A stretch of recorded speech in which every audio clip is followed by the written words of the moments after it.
Morning dear students, कैसे हैं आप लोग। उम्मीद करता हूं कि आप लोग अच्छे होंगे और आपकी प्रिपरेशन बहुत ही ज़बरदस्त तरीके से चल रही होगी, क्योंकि आपका एग्ज़ाम जो है यूपीएससी का बहुत ही नज़दीक है। तो आप सभी का स्वागत है आपके अपने चैनल इकोनॉमी चाणक्य जितेंद्र सिंह पे। As you know my self Jitendra Singh, और आप मेरे साथ में भारतीय अर्थव्यवस्था का अध्ययन कर रहे हैं यूपीएससी और अन्य राज्य लोक सेवा आयोग के लिए। आज हम फिर से कुछ नया जानेंगे, क्योंकि हम जब भी आते हैं तो कुछ नया सीखते हैं। आज हम फिर कुछ नया सीखेंगे। तो जैसा कि आप देख पा रहे होंगे, यहाँ पे लिखा हुआ है आपके सामने एक टर्म लिखा हुआ है वायबिलिटी गैप फंडिंग, जिसे शॉर्ट में हम वीजीएफ कहते हैं, वायबिलिटी गैप फंडिंग। तो अब ये वायबिलिटी गैप फंडिंग है क्या, ये वीजीएफ है क्या आपका।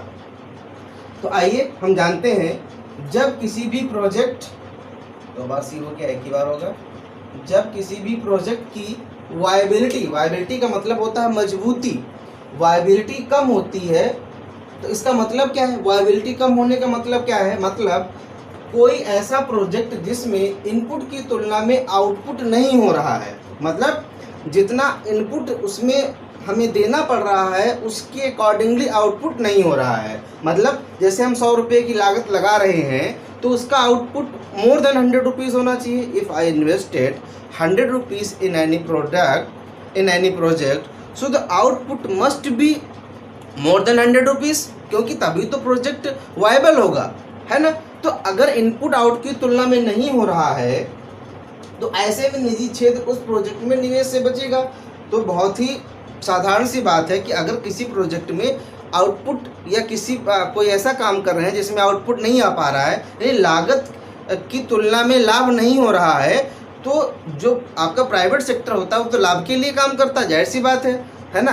गवर्नमेंट वेलफेयर के लिए काम कर सकती है, but private sector can not. उसको तो बिना लाभ के जो है उसकी जो है वो सस्टेन ही नहीं कर पाएगा।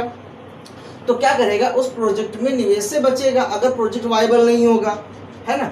अतः सरकार इनपुट और आउटपुट के बीच के गैप को कम करने या हम कह सकते हैं समाप्त करने के लिए अनुदान ग्रांट्स देती है ना।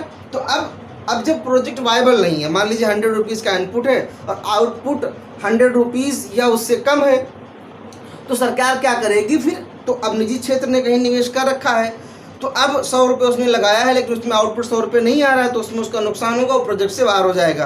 तो सरकार क्या करेगी, उसको अनुदान देगी उस प्रोजेक्ट के लिए कि ठीक है हम आपको कुछ अनुदान देंगे। तो अनुदान दे करके जो वायबिलिटी है के बीच को गैप करने या वायबिलिटी को समाप्त करने, है ना, आउटपुट के जो बीच का गैप है वही तो है ना वायबिलिटी में जो कमी आ रही है, तो समाप्त करने के लिए अनुदान देती है, जिससे उस प्रोजेक्ट की वायबिलिटी बढ़ जाती है। तो क्या होगा, जब सरकार अनुदान दे देगी, पैसा दे देगी, है ना, मान लीजिए उसको 20 रुपये का लॉस हो रहा था, 20% का लॉस हो रहा था, तो सरकार ने क्या किया, 20% उसको ग्रांट दे दिया। तो अब क्या हुआ, जब उसको ग्रांट मिल गया तो अब उसको कोई लॉस नहीं होगा, तो इसलिए क्या होगा, प्रोजेक्ट वो वायबल हो जाएगा, यानी प्रोजेक्ट मजबूत हो जाएगा। जिस प्रोजेक्ट पे निजी क्षेत्र काम कर रहा है उसमें जो घाटा हो रहा था उसके एवज में सरकार उसको क्या दे देगी, अनुदान दे देगी, तो प्रोजेक्ट की वायबिलिटी बढ़ जाएगी। इसे ही वीजीएफ वायबिलिटी गैप फंडिंग कहते हैं, है ना। तो वायबिलिटी में गैप था, मजबूती में गैप था, यानी इनपुट, अगर हम इसको एग्जांपल ले लें ऐसे इस तरीके से, अगर इनपुट 100 रुपये था लेकिन आउटपुट सिर्फ 80 रुपये निकल रहा था, तो वायबिलिटी गैप कितना था, 20 रुपये। तो सरकार ने क्या किया, अनुदान के माध्यम से इसकी फंडिंग कर दी। तो वायबिलिटी गैप फंडिंग कौन करता है, गवर्नमेंट करती है। तो जो 20 रुपये का था यही था आपका वायबिलिटी गैप, है ना, वायबिलिटी गैप था। और सरकार ने क्या किया, इसके लिए सरकार ने ग्रांट के माध्यम से इसकी फंडिंग कर दी। तो इसे ही कहते हैं वायबिलिटी गैप फंडिंग, ठीक है। तो मैंने एग्जांपल देके आपको समझा दिया कि वायबिलिटी गैप फंडिंग से इसका मतलब क्या होता है, ठीक है। तो आइए आगे देखते हैं, अब इसका एग्जांपल लेते हैं। अच्छा, इसे ही वायबिलिटी गैप फंडिंग कहते हैं।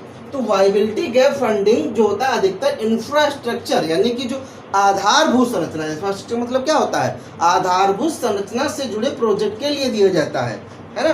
तो वायबिलिटी गैप फंडिंग जो सरकार करती है, यानी जो वायबिलिटी गैप होता है उसको भरने के लिए सरकार फंडिंग करती है।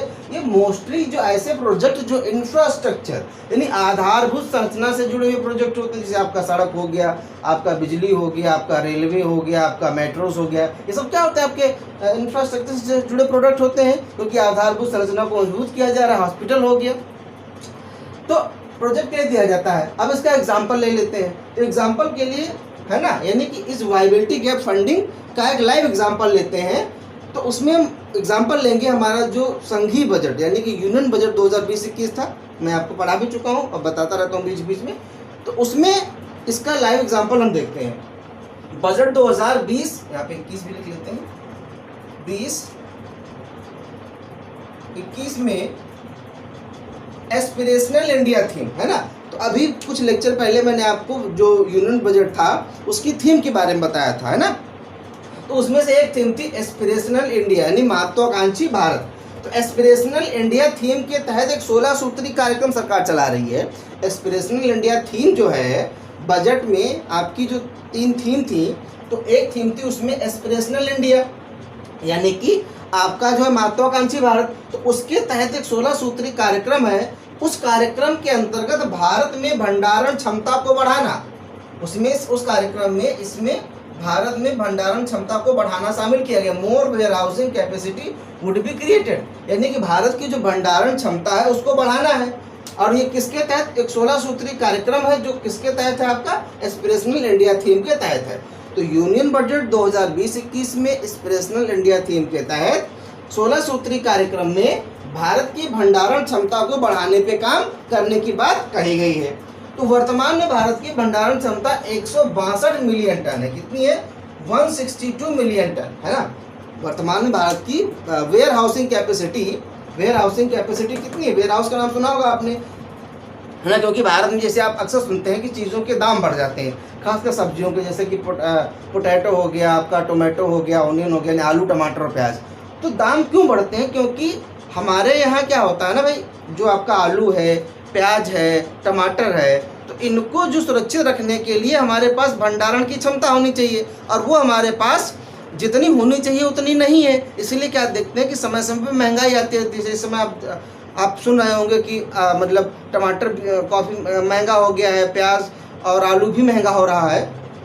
तो सरकार क्या करना चाहती है, भंडारण क्षमता को, वेयर हाउसिंग कैपेसिटी को बढ़ाना चाहती है, ठीक है। तो वेयर हाउसेस होते हैं जिसमें आपको पता है कोल्ड स्टोरेज होते हैं, जिसमें आलू वगैरह को रखा जाता है। तो वर्तमान में भारत की क्षमता कितनी है, 162 मिलियन टन है। वीजीएफ के तहत अच्छा, तो ये टन है, तो कैसे बढ़ाएगी सरकार, तो इस वीजीएफ इस योजना के तहत स्टेट गवर्नमेंट यानी जो राज्य सरकारें हैं, जैसे भारत के जो राज्य हैं ना, इस वीजीएफ के तहत state governments will provide land for warehouse construction. तो जो राज्य सरकारें हैं वो वेयर हाउस के निर्माण के लिए क्या करेंगी,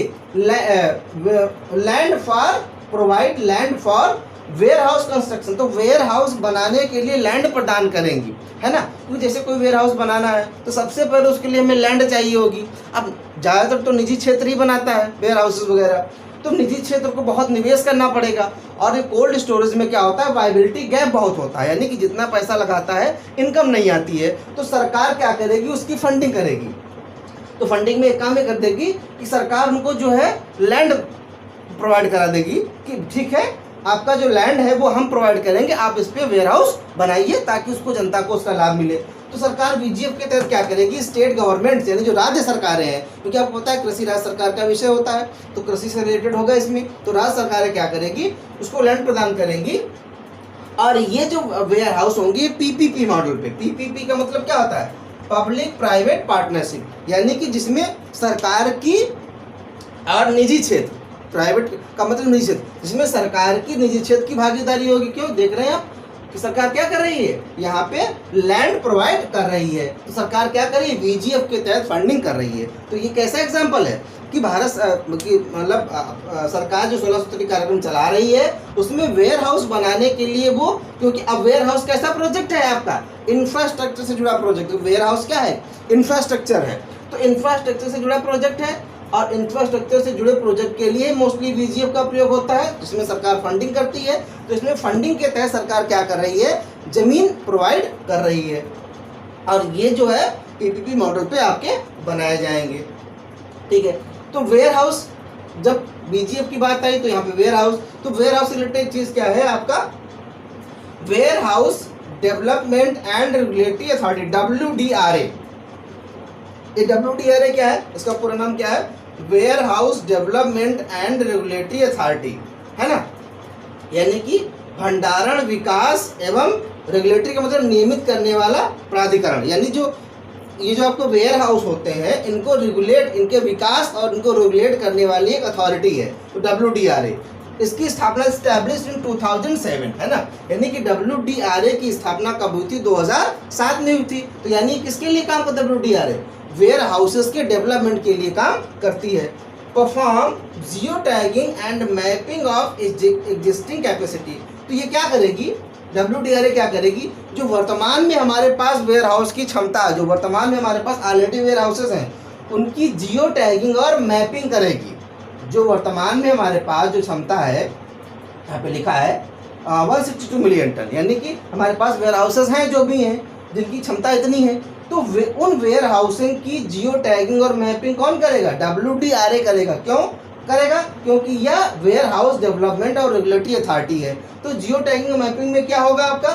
जियो टैगिंग में हम क्या करते हैं? लोकेशन को लिंक कर देते हैं। आप सब लोग यूज़ किया होगा कि आपको कहीं कोई सर्च करनी, तब गूगल मैप्स पे जाते हैं और उस स्थान का नाम डालते हैं, मतलब कोई भी सर्च करते हैं तो आपको लोकेशन दे देता है। तो ऐसा क्यों किया गया है? अब मान लीजिए कहीं भी, मान लीजिए मैं एक किसान हूँ और मैं कहीं एक जगह पे रह रहा हूँ, तो मेरे घर से 100-200 किलोमीटर दूर कोई वेयर हाउस है, लेकिन मुझे उसका पता नहीं मालूम है, मुझे पता ही नहीं कि वेयर हाउस है अभी, या मुझे पता है कि हाँ कहीं है लेकिन कहाँ है।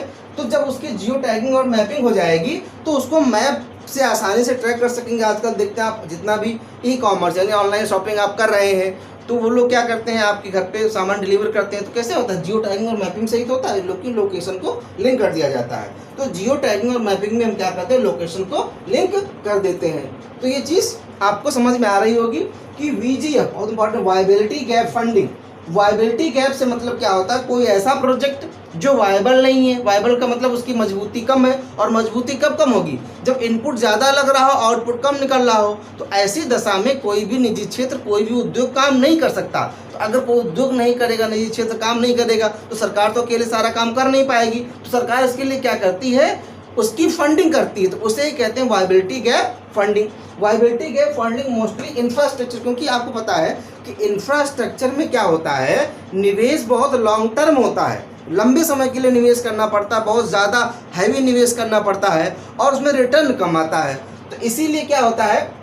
सरकार इंफ्रास्ट्रक्चर को बढ़ाना चाहती है, लेकिन चूंकि उससे इनकम कम आती है, तो प्राइवेट क्षेत्र, निजी क्षेत्र उसमें काम करना नहीं चाहता है। इसीलिए सरकार किसका यूज़ करती है? वायबिलिटी गैप फंडिंग का यूज़ कर सकती है। जैसे सड़क बनाना हो, अब मैंने ये तो एग्जाम्पल दिया है, क्योंकि ये यूनियन बजट में सरकार इसको लाई थी।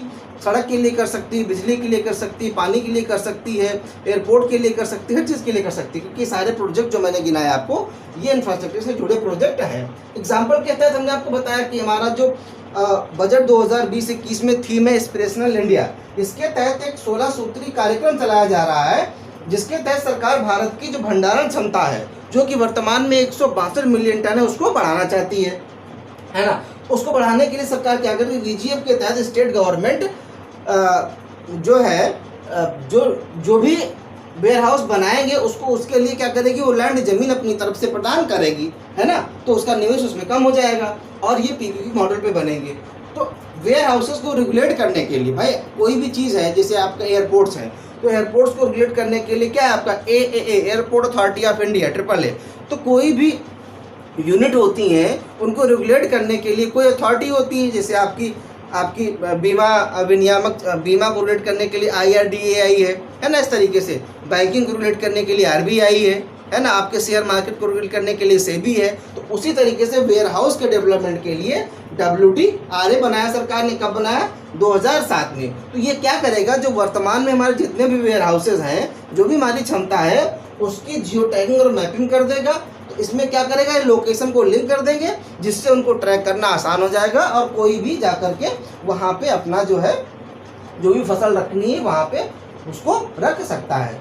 तो ऐसा ठीक है। तो ये चीज़ आपको समझ में आ गई होगी, बहुत इंपॉर्टेंट है, आपका एग्जाम नज़दीक है। और VGF एक कॉन्सेप्ट है आपका, है ना। यहाँ पे 2-3 चीज़ें, आपका एक VGF आपको मिला है, और दूसरा आपको मिला ये आपका WDRA मिल गया है ना।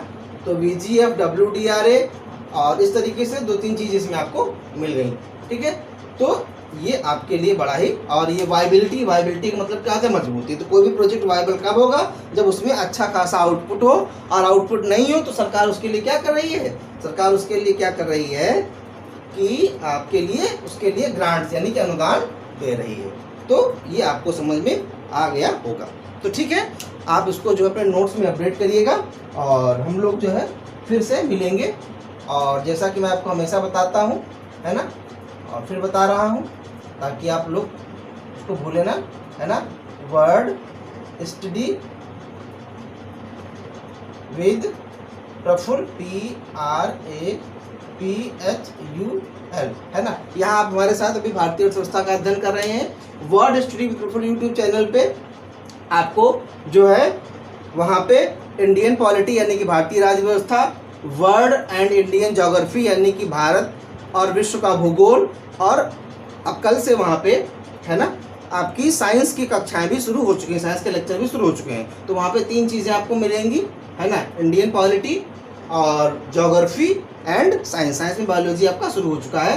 तो इस तरीके से दोनों जगह मिल करके हम लोग जो है आपकी जो यूपीएससी की तैयारी आप कर रहे हैं या फिर किसी भी राज्य लोक सेवा की तैयारी कर रहे हैं, उसको मिल करके इन दोनों जगह से हम उसको कंप्लीट करेंगे। जैसा कि हम आपसे कहते हैं कि हम आपकी यूपीएससी की कंप्लीट प्रिपरेशन के लिए हम आपको कराएंगे। तो ठीक है, आप इन दोनों जगह पे जो लेक्चर्स हैं उनका लाभ उठाते रहिए, ताकि आपकी तैयारी अच्छे से चलती रहे और आप जीवन में आगे बढ़ते रहेंगे, क्योंकि जीवन में आगे बढ़ना बहुत ही ज़रूरी होता है। आप किसी से पीछे नहीं रह सकते, है ना। आप ऐसा कोई भी चांस नहीं ले सकते कि आप किसी से जीवन में पीछे रह जाएं और उसके लिए फिर आपको बाद में सोचना पड़े। तो ऐसा कोई मौका नहीं है। बिल्कुल फ्री एजुकेशन आपके घर तक हम पहुँचा रहे हैं। आपको कुछ नहीं करना, बस घर में बैठ करके बस पढ़ना ही है, नथिंग मोर। इससे ज़्यादा कुछ नहीं करना, आपको घर में बैठ के पढ़ना है, और इससे अच्छा कुछ नहीं हो सकता, क्योंकि पढ़ने से अच्छा कोई काम नहीं होता है। और एक बहुत पुरानी कहावत है कि जहाँ न पहुँचे रवि वहाँ पहुँचे कवि, यानी जहाँ सूरज नहीं पहुँचता वहाँ कवि। कवि का मतलब विद्वान है। विद्वान का मतलब नॉलेज से है। तो नॉलेज एक ऐसी चीज़ है जिससे हम दुनिया में हर चीज़ अचीव कर सकते हैं। तो नॉलेज, घर बैठे आपको ज्ञान मिल रहा है ना, उसका यूज आप जैसे चाहें वैसे कर सकते हैं। आप जॉब के लिए कर सकते हैं, आप टीचिंग के लिए कर सकते हैं, आप जो चाहें वो कर सकते हैं, क्योंकि हमारा काम आपको सशक्त बनाना है। उसका यूज जैसे आप चाहें वैसे करें। तो ठीक है, हम फिर से मिलेंगे अगले वीडियो में। तब तक के लिए नमस्कार।